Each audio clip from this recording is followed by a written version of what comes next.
ఈరోజు తెలంగాణ ప్రజా జీవన పార్టీ మొదటి ఆవిర్భావ దినోత్సవం చేసుకుంటాం.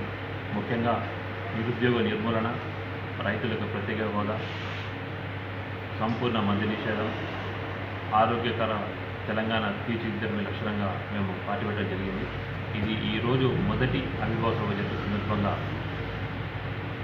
ఈ వేడుకలు ఈరోజు మామూలు జరిగిన వచ్చే ఆవిర్భావ సభ అప్పటికి లక్షలో మంచి మా ఆలోచన జనాలకు తీసుకెళ్తామని నేను కోరుకుంటున్నాను. ముఖ్యంగా యువకులు చాలా వరకు ఇబ్బంది పడుతున్నారు, చదువుకొని కూడా ఉద్యోగాలు లేక ఇబ్బంది పడుతున్నారు.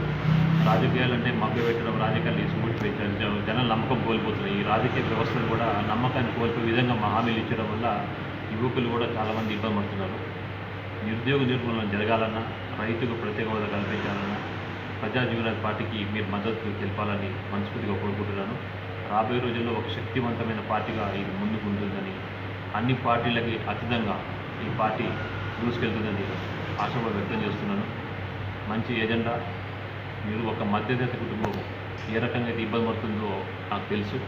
అందువల్ల ఆర్థిక సమానత్వం తీసుకురావడమే లక్ష్యంగా ప్రజా జీవన పార్టీ ముందుకెళ్తుందని తెలియజేస్తున్నందుకు ధన్యవాదాలు. ఉద్యమకారులకు, నిరుద్యోగులకు, రైతులకు, మహిళలకు అందరికీ అండగా ఉండే పార్టీ ప్రజా జీవన రైతు పార్టీ.